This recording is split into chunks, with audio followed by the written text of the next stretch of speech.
So I just went to the clinic and got the influenza shots, well, the first set of them.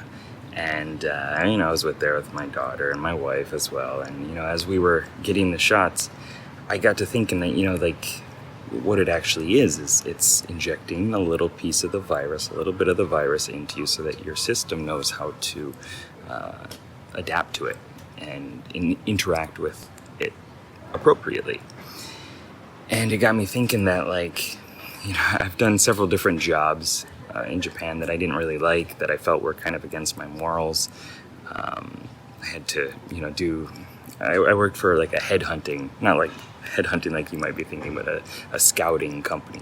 And I had to call the company and pretend that I was, looking for somebody that was possibly there, and then kind of dig in and get the information from who works here, who is this number attached to. And then I was supposed to call back and speak a different language, either English or Japanese, depending, and use that information to try to get the person to come in to interview and put them into a better position.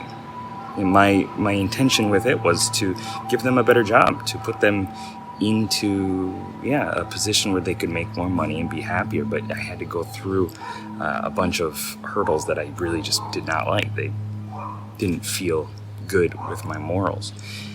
And I can see that getting these possibly negative experiences in a controlled way was something that helped me learn more about myself and helped me identify who I am and what I want to become, and what this system that I call Matt Sherman is. So I'm wondering, within your life, where are you going at a controlled pace and letting just a little bit of possibly a negative situation in, and learning how to adapt to it and seeing if it fits you? And where have you just completely caught a cold and let it take over you and completely crash the system? Have a good day. See ya.